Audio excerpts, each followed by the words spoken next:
जय हिंद दोस्तों, आप सभी का बहुत बहुत स्वागत है। इस वीडियो में हम ROAR और UPPCS प्री 2024 के एग्ज़ाम के लिए भारतीय अर्थव्यवस्था यानी कि संपूर्ण भारतीय अर्थव्यवस्था पूरा इस एक वीडियो में हम लोग कवर करेंगे। मात्र दोस्तों टॉप 600 प्रश्न है, बहुत इंपॉर्टेंट वन लाइनर क्वेश्चन है। जितने भी क्वेश्चन है काफ़ी इंपॉर्टेंट है दोस्तों। और सबसे खास बात, नवीनतम आंकड़ों के साथ हम लोग प्रश्न देखेंगे। कुछ इंपॉर्टेंट डाटा जो आपका करंट से रिलेटेड ज़्यादा प्रश्न आपका इकोनॉमी में आजकल पूछा जा रहा है, वो भी हमने इसमें ऐड किया है। बहुत इंपॉर्टेंट है दोस्तों, वीडियो को पूरा देखिएगा आप लोग। हम लोग फटाफट रिवीजन करते हुए चलेंगे। तो दोस्तों वीडियो शुरू करते हैं, वीडियो को दोस्तों में अधिक से अधिक शेयर करें।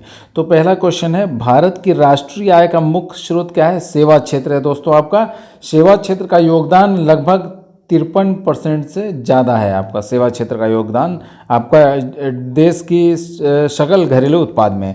अब दूसरा क्वेश्चन है, राष्ट्रीय आय तथा सकल घरेलू उत्पाद यानी कि GDP का लेखा कौन करता है? CSO करता है, यानी कि केंद्रीय सांख्यिकी संगठन करता है। केंद्रीय सांख्यिकी संगठन यानी कि CSO की स्थापना कब हुई थी? 2 मई 1951 में। केंद्रीय सांख्यिकी संगठन ने पहली देशव्यापी आर्थिक गणना कब कराई थी? 1977 में।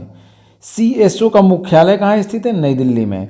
भारत में GDP यानी कि सकल घरेलू उत्पाद में सर्वाधिक योगदान वाला राज्य कौन सा है? महाराष्ट्र है। राष्ट्रीय लेखा सांख्यिकी कहलाता है क्या? श्वेत पत्र कहते हैं। श्वेत पत्र प्रकाशित कौन करता है? CSO करता है, यानी कि केंद्रीय सांख्यिकी ये आपका संगठन करता है। भारतीय सांख्यिकी संस्थान कहाँ स्थित है? कोलकाता में स्थित है। 2022-23 में GDP में प्राथमिक क्षेत्र यानी कि कृषि, द्वितीयक क्षेत्र यानी कि उद्योग तथा तृतीयक क्षेत्र यानी कि सेवा क्षेत्र का योगदान अनुमानित क्रमशः कितना कितना है? देखिए, कृषि का योगदान 15% के लगभग है और उद्योग क्षेत्र का योगदान 31% के लगभग है दोस्तों। एकदम नवीनतम आंकड़ा है ये आपका। और तृतीय क्षेत्र यानी कि सेवा क्षेत्र योगदान 53% से अधिक है दोस्तों। तो ये बराबर आपका चेंज होता रहता है ये सब आंकड़े, तो आप लोग ध्यान से देखिएगा, डाटा जो है बराबर चेंज होता रहता है। तो नेक्स्ट है, राष्ट्रीय आय में सर्वाधिक योगदान है आपका तृतीय क्षेत्र का, सेवा क्षेत्र का, लगभग 53% से अधिक है। प्राथमिक क्षेत्र संबंधित है किससे? कृषि, पशुपालन और मत्स्य पालन से। द्वितीय क्षेत्र किससे संबंधित है? निर्माण, विद्युत, जल पूर्ति से। तृतीय क्षेत्र किससे संबंधित है? सेवा क्षेत्र, व्यापार, परिवहन, संचार से। प्रति व्यक्ति आय मामले में अग्रणी देश कौन सा है? कतर है दोस्तों, कतर। वर्ष 2022-23 में भारत में सर्वाधिक तथा न्यूनतम प्रति व्यक्ति आय वाला राज्य कौन सा है? ये सर्वाधिक में बात करें तो तेलंगाना है और न्यूनतम आय वाला राज्य बिहार है। वर्ष 2022-23 में भारत में सर्वाधिक प्रति व्यक्ति आय वाला केंद्र शासित राज्य कौन सा है? दिल्ली है। भारत में गरीबी का मापन का आधार क्या है दोस्तों? आपका न्यूनतम कैलोरी उपभोग के मौद्रिक मान। ग्रामीण तथा शहरी क्षेत्र में एक व्यक्ति के प्रतिदिन के भोजन में होना चाहिए क्रमशः 2400 कैलोरी तथा 2100 कैलोरी। भारत में गरीबी का आकलन किया जाता है लकड़वाला फार्मूला के आधार पर। लकड़वाला फार्मूला को स्वीकृति प्रदान की गई कब? 11 मार्च 1997 को योजना आयोग द्वारा। अंत्योदय कार्यक्रम का उद्देश्य क्या है? गरीबों में सबसे गरीब की सहायता करना। अंत्योदय कार्यक्रम सर्वप्रथम प्रारंभ हुआ था कहाँ? राजस्थान में। भारत में बेरोजगारी संबंधित आंकड़े तैयार किए जाते हैं राष्ट्रीय परिदृश्य सर्वेक्षण यानी कि NSSO द्वारा। भारत के कृषि क्षेत्र में पाई जाने वाली बेरोजगारी कौन सी? अदृश्य बेरोजगारी होती है या फिर आपका प्रच्छन्न बेरोजगारी भी कहते हैं। व्यापार चक्र की मंदी के समय उत्पन्न बेरोजगारी क्या कहलाता है? चक्रीय बेरोजगारी कहा जाता है। भारत में बेरोजगारी का स्वरूप क्या है? आपका संरचनात्मक है। ग्रामीण क्षेत्रों में पाई जाने वाली बेरोजगारी है आपका दोस्तों, किस तरह की ग्रामीण क्षेत्रों में पाई जाने वाली बेरोजगारी है? ये दोस्तों मौसमी बेरोजगारी होती है जो कि आपका ग्रामीण क्षेत्रों में पाई जाती है ज़्यादातर। तो कृषि क्षेत्रों से संबंधित है, आपका कृषि क्षेत्रों में बेरोजगारी देखने को मिलती है, मौसमी बेरोजगारी। शहरी क्षेत्रों में पाई जाने वाली बेरोजगारी कौन सी है? खुली हुई या फिर प्रत्यक्ष बेरोजगारी बोलते हैं। वित्तीय वर्ष की अवधि क्या है? 1 अप्रैल से 31 मार्च। प्रथम वित्त आयोग का गठन 1951 में हुआ था। वित्त आयोग का गठन होता है राष्ट्रपति द्वारा अनुच्छेद 280 के तहत। वित्त आयोग के प्रथम अध्यक्ष कौन थे? KC नियोगी। वित्त आयोग के अध्यक्ष की नियुक्ति कौन करता है? राष्ट्रपति करते हैं। वित्त आयोग का कार्यकाल होता है 5 वर्ष का। वित्त आयोग में सदस्यों की संख्या होती है 5 होती है, अध्यक्ष सहित, अध्यक्ष को मिलाकर। अब तक गठित वित्त आयोग की संख्या 14 देखिए 16 हो चुका है, कुल मिलाकर 16 वित्त आयोग गठित हो चुका है। 14वें वित्त आयोग का गठन आपका 2013 में हुआ था। 14वें वित्त आयोग की अवधि आपका 2015 से 20 के दौरान रही। 14वें वित्त आयोग के अध्यक्ष कौन थे? YV रेड्डी थे दोस्तों। और वहीं 15वें वित्त आयोग के अध्यक्ष NK सिंह हैं आपका। और 16वें वित्त आयोग के जो अध्यक्ष हैं दोस्तों आपका अरविंद पनगड़िया है, याद रखिएगा आप लोग, बहुत इंपॉर्टेंट है ये। और वित्त आयोग का मुख्य कार्य क्या है आपका? केंद्र तथा राज्य के बीच राजस्व का बंटवारा करना। 6वें वेतन आयोग के अध्यक्ष कौन है आपका? VN कृष्णा। योजना आयोग का गठन कब हुआ था? 15 मार्च 1950 में हुआ था। तो 1946 में गठित नियोगी समिति की सिफारिश पर हुआ था। योजना आयोग का प्रस्ताव दिया था जॉन मथाई ने।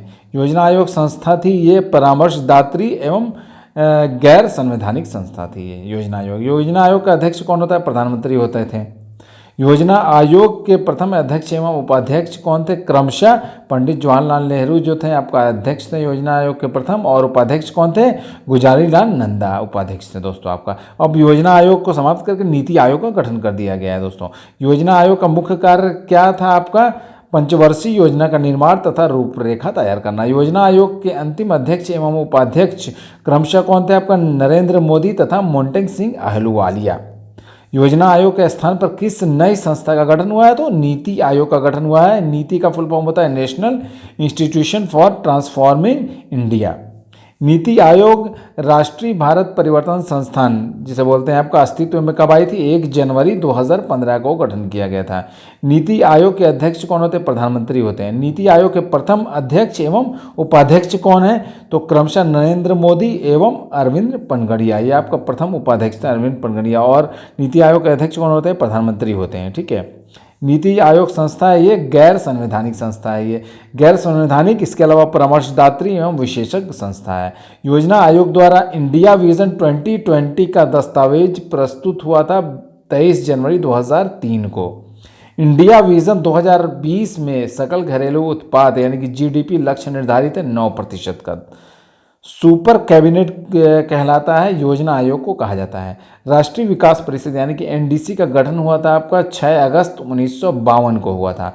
NDC संस्था आपका गैर संवैधानिक संस्था है। NDC का अध्यक्ष कौन होते हैं? प्रधानमंत्री होते हैं। अर्थशास्त्र का जनक कौन है? Adam Smith. भारतीय अर्थव्यवस्था किस तरह की विकासशील अर्थव्यवस्था है? तृतीय वर्ल्ड यानी कि थर्ड वर्ल्ड शब्द प्रयुक्त होता है आपका विकासशील देश के संदर्भ में। पूंजीवादी तथा समाजवादी अर्थव्यवस्था अपनाने वाला पहला देश कौन है? क्रमशः आपका अमेरिका तथा रूस।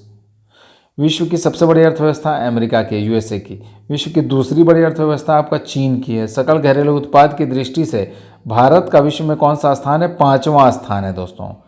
क्रय शक्ति समता यानी कि PPP के आधार पर भारत की अर्थव्यवस्था का विश्व में स्थान आपका 3रा है दोस्तों। मिश्रित अर्थव्यवस्था को अपनाने वाला विश्व का पहला देश कौन था? फ्रांस था। भारत में अर्थव्यवस्था किस तरह की? मिश्रित अर्थव्यवस्था है, मिक्स्ड इकोनॉमी है। मिश्रित अर्थव्यवस्था का अर्थ क्या है? निजी तथा सार्वजनिक क्षेत्रों का सह अस्तित्व। मिश्रित अर्थव्यवस्था का प्रारंभ 1948 में हुआ था। मानव विकास रिपोर्ट जारी कौन करता है? 1990 से संयुक्त राष्ट्र विकास कार्यक्रम यानी कि UNDP द्वारा। मानव विकास सूचकांक यानी कि HDI का आकलन का आधार क्या है? जीवन प्रत्याशा है, शिक्षा का स्तर एवं प्रति व्यक्ति आय। बहुत इंपॉर्टेंट है दोस्तों ये क्वेश्चन। HDR 2023 के अनुसार मानव विकास मामले में भारत का कौन सा स्थान है? 132वां। कौन सा? 132वें स्थान पर है दोस्तों। मानव विकास रिपोर्ट 2022 के अनुसार मानव विकास मामले में प्रथम तथा अंतिम स्थान पर कौन सा देश है? पहले स्थान पर दोस्तों स्विट्जरलैंड और अंतिम स्थान पर नाइजर। भारत की पहली मानव विकास रिपोर्ट यानी कि HDR जारी की गई थी अप्रैल 2002 में। भारत में मानव विकास रिपोर्ट को जारी कौन करता है? योजना आयोग द्वारा जारी किया जाता है। राज्य स्तरीय मानव विकास रिपोर्ट जारी करने वाला भारत का पहला राज्य मध्य प्रदेश है। सर्वप्रथम राष्ट्रीय आय का आकलन किया गया 1868 में दादा भाई नौरोजी द्वारा। राष्ट्रीय आय समिति का गठन अगस्त 1949 में हुआ था। राष्ट्रीय आय समिति ने अपनी पहली रिपोर्ट कब पेश की थी? 1951 में। राष्ट्रीय आय है एक प्रवाह, स्टॉक नहीं। हिंदू वृद्धि दर संबंधित है किससे? राष्ट्रीय आय से। हिंदू वृद्धि दर के अवधारणा के प्रतिपादक कौन थे? प्रोफेसर राजकृष्ण। किसी भी देश की आर्थिक विकास दर का सर्वश्रेष्ठ सूचक होती है प्रति व्यक्ति आय। राष्ट्रीय आय के अनुमान का सबसे पहला सरकारी अनुमान दिया गया 1948-1949 में। राष्ट्रीय आय का सर्वश्रेष्ठ मापक कौन सा है? साधन लागत पर शुद्ध राष्ट्रीय आय यानी कि NNP। वर्तमान में राष्ट्रीय आय के गणना का आधार वर्ष क्या है दोस्तों? 2011-12 है, ये 2015 से है, ठीक है। वर्ष 2022-23 में भारत की राष्ट्रीय आय में कृषि क्षेत्र का योगदान कितना है? लगभग बोल सकते हैं 16.91% के। ये बहुत इंपॉर्टेंट आंकड़ा दोस्तों। वर्तमान में रेपो रेट कितनी है? 5.90% है। रिवर्स रेपो रेट कितनी है? 3.35% है दोस्तों। बहुत इंपॉर्टेंट आंकड़ा, ये आंकड़ा चेंज होता रहता है। वर्तमान में CRR कितना है? 4.50% है। और SLR की बात करें तो 18%। अगर वर्तमान में बैंक दर की बात करें तो 6.15% है। कितना? 6.15%। प्रधानमंत्री रोजगार योजना 15 अगस्त 1993 को शुरू हुई थी। किस योजना के काल में? 8वीं योजना काल में। 9वीं योजना 1997 से सन 2002 का मुख्य उद्देश्य क्या था? सामाजिक न्याय और समानता के साथ आर्थिक समृद्धि। 10वीं योजना का काल क्या था? 2002 से 2007 के दौरान। अब तक की सबसे विकास दर वाली योजना कौन सी? 10वीं योजना। 10वीं योजना का विकास दर लक्ष्य एवं प्राप्ति लक्ष्य क्या था? क्रमशः आपका 8% तथा 7.6%। 11वीं योजना की अवधि आपका 2007 से 2012 के दौरान तक थी। 11वीं पंचवर्षीय योजना का मुख्य लक्ष्य क्या है? आर्थिक समृद्धि दर को बढ़ाना मुख्य लक्ष्य था। 12वीं योजना की अवधि 2012 से 2017 के दौरान थी। अंत्योदय अन्न योजना का आरंभ किया गया 25 दिसंबर सन 2000 ईस्वी को। अन्नपूर्णा योजना आरंभ की गई थी 1 अप्रैल सन 2000 ईस्वी को। ट्राइसेम योजना की शुरुआत हुई थी 15 अगस्त 1979 को। 20 सूत्री कार्यक्रम की शुरुआत 1974-75 में हुई थी। राष्ट्रीय ग्रामीण रोजगार योजना NREP की शुरुआत कब हुई थी? 1980 में। संपूर्ण ग्रामीण रोजगार योजना यानी कि SGRY का शुभारंभ कब हुआ था? 25 सितंबर सन 2001 को हुआ था। राष्ट्रीय ग्रामीण रोजगार गारंटी अधिनियम यानी कि नरेगा की शुरुआत 2 फरवरी 2006 को हुई थी। बाद में इसका नाम मनरेगा कर दिया गया। नरेगा का शुभारंभ दोस्तों प्रधानमंत्री मनमोहन सिंह ने आंध्र प्रदेश के अनंतपुर जिले से किया था। बहुत इंपॉर्टेंट प्रश्न है। महात्मा गांधी राष्ट्रीय ग्रामीण रोजगार गारंटी अधिनियम यानी कि मनरेगा प्रारंभ किया गया था 2 अक्टूबर 2009 को नरेगा की जगह पर, ठीक है। नरेगा के तहत न्यूनतम दैनिक मजदूरी आपका 100 रुपये होती है। भारत में 100 दिन की रोजगार गारंटी योजना की शुरुआत सर्वप्रथम हुई थी आंध्र प्रदेश में। सभी जिलों में 100 दिन की रोजगार गारंटी योजना लागू करने वाला प्रथम राज्य बिहार था। जवाहर ग्राम समृद्धि योजना का आरंभ कब हुआ था? 1 अप्रैल 1999 में। शहर शिक्षा अभियान की शुरुआत सन 2000 से 2001 में हुई थी। हरियाली योजना का शुभारंभ किया गया था 27 जनवरी 2003 को। कृषक बीमा आय योजना प्रारंभ हुआ था 2003 से 2004 में। 100 जलधार कार्यक्रम की शुरुआत कब हुई थी? दिसंबर 2002 में। प्रधानमंत्री ग्राम सड़क योजना प्रारंभ की गई थी दिसंबर 2000 को। प्रधानमंत्री ग्रामोदय योजना प्रारंभ की गई सन 2000 से 2001 में। प्रधानमंत्री रोजगार सृजन कार्यक्रम कब प्रारंभ किए गए? 15 अगस्त 2008 से। तृतीय पंचवर्षीय योजना के असफलता का क्या कारण था? भारत पाक युद्ध 1965, भारत चीन युद्ध 1962 एवं भयंकर अकाल। 3 वार्षिक योजनाओं का काल क्या था? बहुत इंपॉर्टेंट प्रश्न है दोस्तों। 1966 टू 1969 3 वार्षिक योजनाओं को संज्ञा दी जाती है। योजना अवकाश इसे कहा जाता है, ठीक है, जिसे कि 1966 टू 69 के बीच को। हरित क्रांति एवं बोकारो स्टील प्लांट 1968 की शुरुआत हुई थी। योजना अवकाश में शुरुआत हुई थी इसकी। चतुर्थ योजना का काल क्या था? 1969 टू 74 के बीच। चतुर्थ पंचवर्षीय योजना यानी कि 1969 टू 74 की रूपरेखा तैयार की थी VDR गाडगिल ने। गाडगिल योजना कहलाता है चतुर्थ योजना को कहा जाता है। चतुर्थ योजना का मुख्य उद्देश्य क्या था? स्थिरता के साथ विकास। 5वीं योजना का क्या काल था? 1974 टू 1979। 5वीं पंचवर्षीय योजना 1974 टू 1979 की रूपरेखा किसने तैयार की थी? DP धर ने तैयार की थी। 5वीं योजना का मुख्य उद्देश्य क्या था? गरीबी का उन्मूलन एवं आत्मनिर्भरता। 1 वर्ष पूर्व में ही समाप्त योजना कौन सी थी? 5वीं पंचवर्षीय योजना जो है आपका 1 वर्ष पहले ही समाप्त कर दी गई थी। इंदिरा गांधी ने गरीबी हटाओ का नारा दिया था 5वीं पंचवर्षीय योजना काल में। काम के बदले अनाज 1977 से 78 कार्यक्रम शुरू हुआ था 5वीं योजना काल में। 1974 में राष्ट्रीय न्यूनतम आवश्यकता कार्यक्रम यानी कि NMNP लागू हुआ था 5वीं योजना में। अनवरत योजना आपका यानी कि रोलिंग प्लान का काल क्या था 1978 से 80 के दौरान। अनवरत योजना देन है किसकी, गुन्नार मंडल की। अनवरत योजना के प्रतिपादक कौन थे, रेगनर फ्रिश। अनवरत योजना आधारित थी गांधीवादी मॉडल पर। नाबार्ड की स्थापना हुई थी छठी योजना काल में हुई थी 1980 से 1985 में। राष्ट्रीय ग्रामीण रोजगार योजना प्रारंभ हुई थी छठी योजना काल में।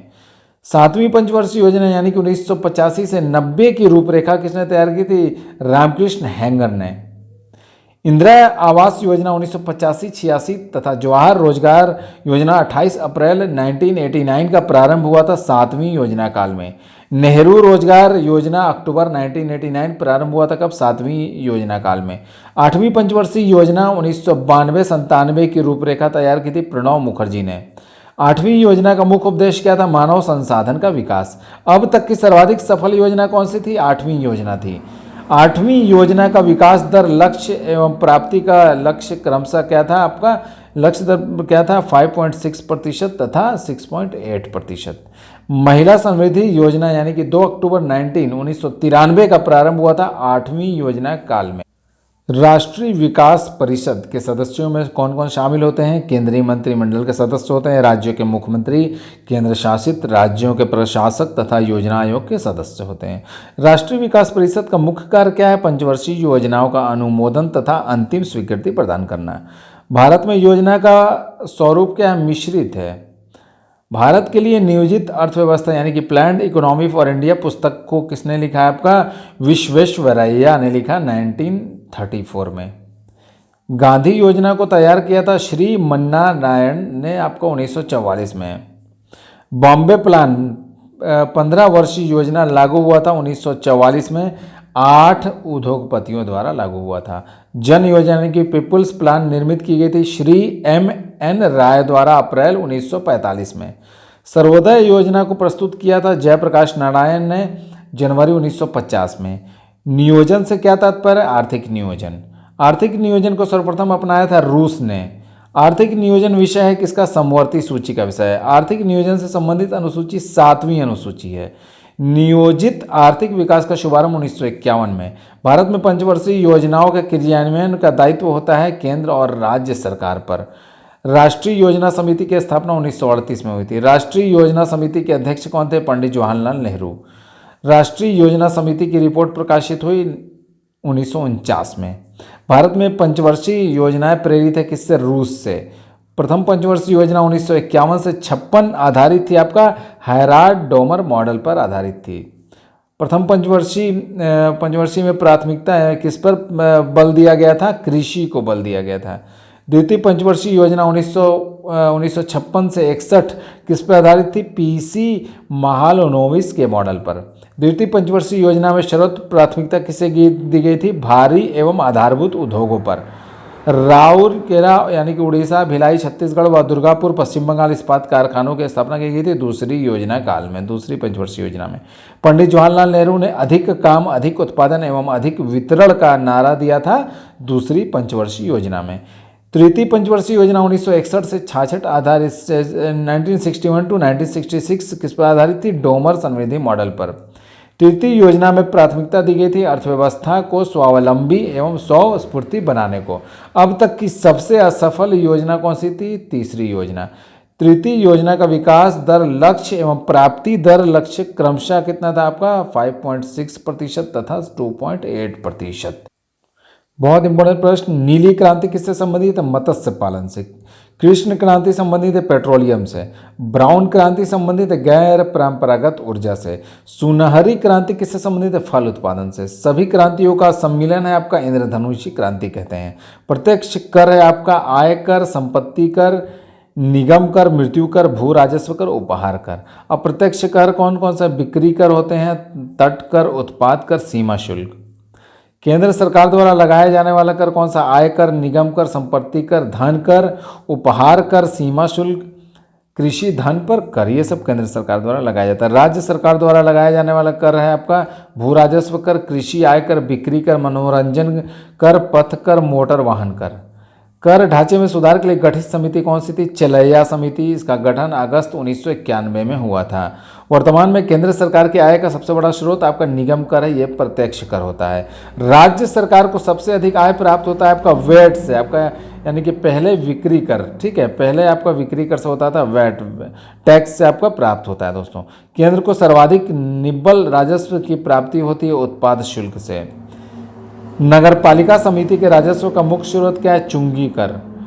सेवा कर के दायरे में सेवाओं की संख्या कितनी है? 119 है। पहली बार सेवा कर का आरोपण हुआ था 1994 से 95 में चलैया समिति की संस्तुति पर। 12वीं योजना का काल एवं विकास दर लक्ष्य क्या है आपका? क्रमशः 2012 से 17 आपका काल था 12वीं योजना का, और विकास दर का लक्ष्य 9% रखा गया था। रेखा समिति गठित की गई थी अप्रत्यक्ष कर सुधार के लिए। बांचू समिति संबंधित थी प्रत्यक्ष कर जांच से। सर्विस टैक्स की उगाही कौन करता? आयकर विभाग। वह स्थिति जिसमें वस्तुओं के मूल्य बढ़ते हैं तथा मुद्रा का मूल्य गिरता है मुद्रास्फीति कहते हैं। भारत में मुद्रास्फीति की माप की जाती है थोक मूल्य सूचकांक द्वारा। वर्तमान में थोक मूल्य सूचकांक का आधार वर्ष क्या है? सन 2011-12। नया थोक मूल्य सूचकांक में शामिल वस्तुओं की संख्या कितनी है? 676। पहले 435 वस्तुएं थी। मुद्रा देखिए, इसमें कुछ नया अपडेट हुआ होगा तो आप लोग दोस्तों देख लीजिएगा, ठीक है। मुद्रास्फीति से हानि होता है देनदार को, मुद्रास्फीति से लाभ किसे होता है? ऋणी को। भारत में वित्तीय घाटे का मौद्रीकरण प्राप्त किया जाता है सरकार द्वारा ऋण लेकर। ग्रेशम का नियम किससे संबंधित है? मुद्रा के प्रचलन से। कानूनी मुद्रा को कहा जाता है फ्लैट मनी को। प्लास्टिक मनी कहा जाता है क्रेडिट कार्ड को।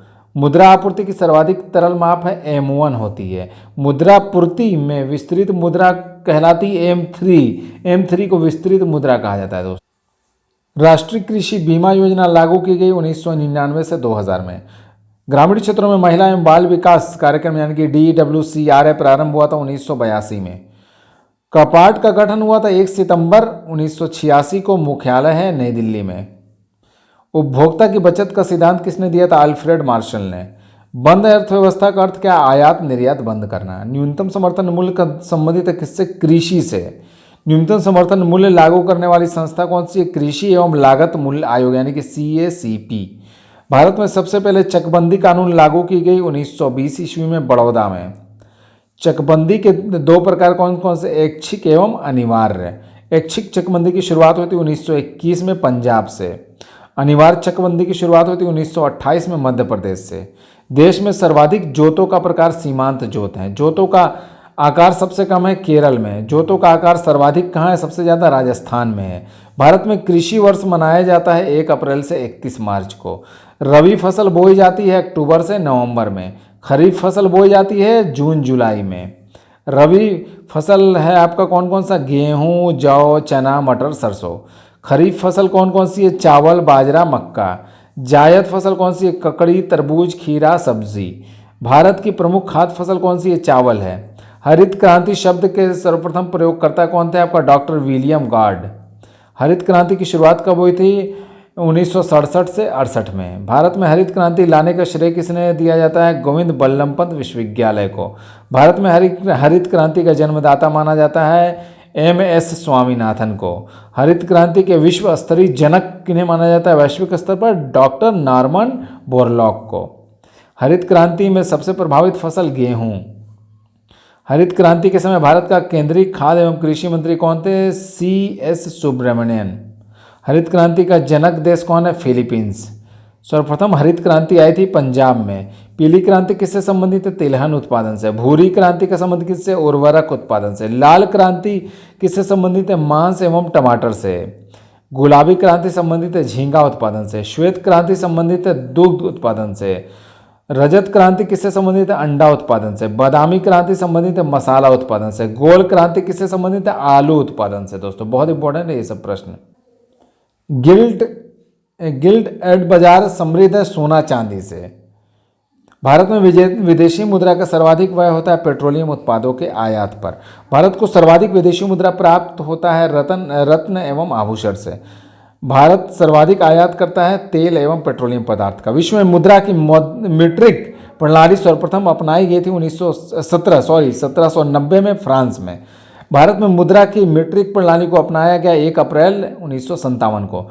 मुद्रा अवमूल्यन का उद्देश्य क्या होता है? निर्यात को बढ़ावा तथा आयात को कम करना। निर्यातकों एवं आयातकों को वित्तीय सहायता प्रदान करता है निर्यात आयात बैंक। निर्यात आयात बैंक यानी कि एग्जिम बैंक की स्थापना हुई थी 1 जनवरी 1982 में। भारत में जीवन बीमा देन किसकी है? जीवन बीमा ब्रिटेन की देन है। दीर्घकालिक वित्त उपलब्ध कराने वाली संस्था कौन सी है? यूटीआई, एलआईसी और जीआईसी। सामान्य बीमा निगम यानी कि जीआईसी की स्थापना 1972 में हुई थी। भारत में सामान्य बीमा व्यवसाय का राष्ट्रीयकरण हुआ था 1971 में। भारतीय जीवन बीमा यानी कि एलआईसी की स्थापना कब हुई थी? 1 सितंबर 1956 में। सबसे बड़ी म्यूचुअल ट्रस्ट संस्था कौन सी? यूटीआई है। भारतीय यूनिट ट्रस्ट यानी कि यूटीआई की स्थापना कब हुई थी? आपका 1 जुलाई 1964 ईस्वी को। मुख्यालय मुंबई में है। भारत का पहला म्यूचुअल फंड आपका US 64 है। US 64 योजना समाप्त की गई 31 मई 2003 में। राष्ट्रीय कृषि एवं ग्रामीण विकास बैंक यानी कि नाबार्ड की स्थापना कब हुई थी? 12 जुलाई 1982 को हुई थी। शिवरामन समिति की सिफारिश पर हुई थी इसकी स्थापना। भारत का प्रतिभूति मुद्रालय, सिक्योरिटी प्रिंटिंग प्रेस तथा बैंक नोट प्रेस कहाँ स्थित है? क्रमशः नासिक में स्थित है दोस्तों। आपका ये नासिक, हैदराबाद तथा देवास में दोस्तों। भारत में सरकारी समितियों का ढांचा त्रिस्तरीय है। नकदी में प्राप्त मजदूरी क्या कहलाती है? मौद्रिक मजदूरी कहलाती है। पूंजी साधन का प्रतिफल होता है ब्याज का। आर्थिक समृद्धि का अर्थ क्या? उत्पादन में वृद्धि। भारतीय रिजर्व बैंक की स्थापना हुई थी 1 अप्रैल 1935 को। राष्ट्रीयकरण कब हुआ था? 1 जनवरी 1949 को। भारतीय रिजर्व बैंक की स्थापना की गई थी हिल्टन आयोग की सिफारिश पर। देश का बड़ा सार्वजनिक व्यापारिक बैंक आपका है भारतीय स्टेट बैंक है। स्थापना हुई थी 1 जुलाई 1955 को। SBI की स्थापना हुई थी। भारत में बैंकों का राष्ट्रीयकरण की संस्तुति प्रस्तुत की थी हजारी समिति ने। सबसे पहले 14 बड़े व्यापारिक बैंकों का राष्ट्रीयकरण किया गया 19 जुलाई 1969 को। दूसरी बार 6 अन्य व्यापारिक बैंकों का राष्ट्रीयकरण किया गया था 15 अप्रैल 1980।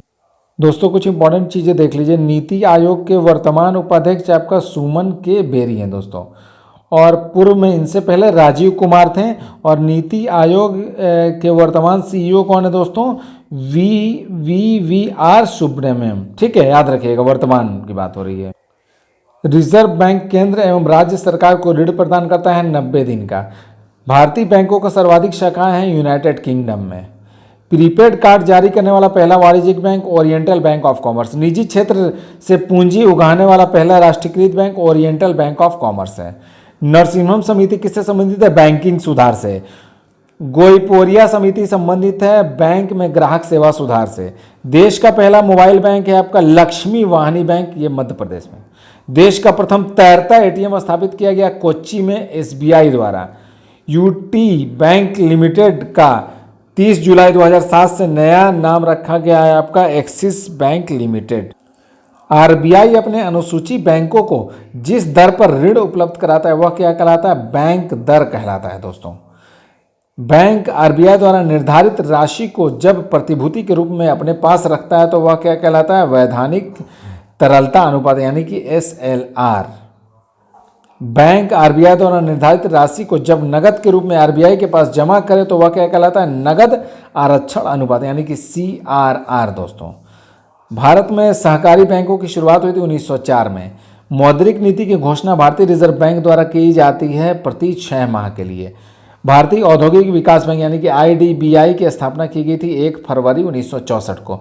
मानसून का जुआ किसे कहा जाता है? भारतीय बजट को। बजट पूर्व आर्थिक समीक्षा प्रस्तुत की जाती है केवल लोकसभा में। घाटे का बजट क्या कहलाता है आपका? जब सरकारी आय व्यय से कम हो। बाजार के नियम के प्रतिपादक कौन थे? JB से। सरकारी आयोग का गठन किया गया था 1983 में संसद द्वारा। अर्थशास्त्र में निवेश का अर्थ क्या है? शेयरों की खरीदारी। भारत का पहला एवं सबसे पुराना बम्बई स्टॉक एक्सचेंज यानी कि BSE की स्थापना आपका 1875 ईस्वी में हुई थी। दलाल स्ट्रीट कहाँ स्थित है? मुंबई में स्थित है। राष्ट्रीय स्टॉक एक्सचेंज यानी कि NSE की स्थापना हुई थी 1991 ईस्वी में फेरवानी समिति द्वारा। राष्ट्रीय स्टॉक एक्सचेंज का प्रमुख प्रमोटर कौन है? आपका IDBI है। राष्ट्रीय स्टॉक एक्सचेंज का मुख्यालय कहाँ स्थित है? दक्षिणी मुंबई में वर्ली में स्थित है। निफ्टी मूल्य सूचकांक क्या है? NSE का। तेजड़िया यानी कि बुल एवं मंदरिया यानी कि बियर शब्द वाली किससे संबंधित है? शेयर बाजार से। बहुत इंपॉर्टेंट प्रश्न। भारत में मान्यता प्राप्त स्टॉक एक्सचेंजों की संख्या कितनी है? 23 है दोस्तों। BSE का संवेदी सूचकांक का आधार वर्ष है आपका वर्ष 1978, 1978 टू 1979 ईस्वी। BSE का राष्ट्रीय सूचकांक का आधार वर्ष क्या है? वर्ष 1983 से 84 ईस्वी। नास्डैक है आपका अमेरिका का शेयर बाजार है ये। डो जोन्स शेयर सूचकांक है आपका न्यूयॉर्क स्टॉक एक्सचेंज का। भारत में शेयर बाजारों के लिए मुख्य नियंत्रक का कार्य कौन करता है? सेबी। मुख्यालय इसका मुंबई में स्थित है। भारतीय प्रतिभूति एवं विनिमय बोर्ड यानी कि सेबी की स्थापना हुई थी 12 अप्रैल 1988 में आपका SA दवे समिति की अनुशंसा पर। भारतीय खाद्य निगम यानी कि FCI की स्थापना हुई थी 1965 ईस्वी में। खाद्य एवं कृषि संगठन FAO की स्थापना 10 अक्टूबर 1945 को हुई थी। कहाँ? इटली में। आर्थिक क्षेत्र में उदारीकरण के एक नए युग की शुरुआत हुई थी 1991 से। विश्वव्यापी आर्थिक मंदी आई थी 1929 में। नई आर्थिक सुधार की रूपरेखा सर्वप्रथम तैयार हुई थी 1985 में राजीव गांधी के काल में। विशेष आर्थिक क्षेत्र यानी कि सेज पारित किया गया मई 2005 ईस्वी में। मीरा सेठ समिति किससे संबंधित है? हथकरघा से। सत्यम समिति किससे संबंधित है? वस्त्र नीति से। भारतीय लघु उद्योग विकास बैंक यानी सिडबी की स्थापना कब हुई थी? अक्टूबर 1990 में। लघु उद्योगों में सुधार से संबंधित समिति आबिद हुसैन समिति थी। स्वतंत्र भारत में प्रथम औद्योगिक नीति शुरू की गई 6 अप्रैल 1948 को। भारत का सबसे बड़ा उद्योग आपका सूती वस्त्र उद्योग है। विश्व का सबसे बड़ा निर्यात उद्योग पर्यटन। भारत में सर्वप्रथम लौह इस्पात कारखाना स्थापित हुआ का 1907 में आपका हुआ था साक्षी जमशेदपुर में। देश में महारत्न तथा नवरत्न दर्जा प्राप्त कंपनियों की संख्या कितनी है दोस्तों? क्रमशः 7 तथा 17। देखिए अभी बढ़ गया दोस्तों, आप लोग अपडेट इसको कर लीजिएगा, ठीक है। कोर सेक्टर का अर्थ क्या है? चयनित आधारभूत उद्योग। कोर सेक्टर का उद्योग कहा जाता है सीमेंट, लोहा, इस्पात, पेट्रोलियम, भारी मशीनरी इत्यादि को। NTPC की स्थापना हुई थी 1975 में। तेल एवं प्राकृतिक गैस आयोग यानी कि ONGC की स्थापना कब हुई थी? 1956 ईस्वी में। पहला राज्य वित्त निगम स्थापित किया गया 1953 में पंजाब में। भारत में प्रथम जल विद्युत शक्ति गृह आरंभ हुआ था 1897 ईस्वी में दार्जिलिंग में। इलेक्ट्रॉनिक सामान की गुणवत्ता को प्रदर्शित कौन करता है? ISI mark. ISI प्रमाणन जारी की गई 7 अप्रैल 2003 को। हॉलमार्क किससे संबंधित है? स्वर्ण आभूषण से। हॉलमार्क योजना प्रारंभ की गई 12 अप्रैल 2002 से। इको मार्क प्रदान किया जाता है ऐसे उत्पाद पर जो पर्यावरण को हानि नहीं पहुंचाता है। सर्वप्रथम इको मार्क निर्धारित किए गए साबुन एवं डिटर्जेंट के लिए। क्रिसिल का पूर्ण फुल फॉर्म क्या है आपका? Credit rating agency. भारतीय मानक ब्यूरो यानी कि ISO अस्तित्व में कब आया? 6 जनवरी 1947 को और मुख्यालय है दिल्ली में इसका। शीतल पेय, सांस आदि के प्रमाणन के लिए प्रयुक्त चिन्ह आपका FPO है। श्वेत वस्तुएं के अंतर्गत शामिल कौन सा है? फ्रिज है, जनरेटर, वॉशिंग मशीन आदि बिजली की वस्तुएं।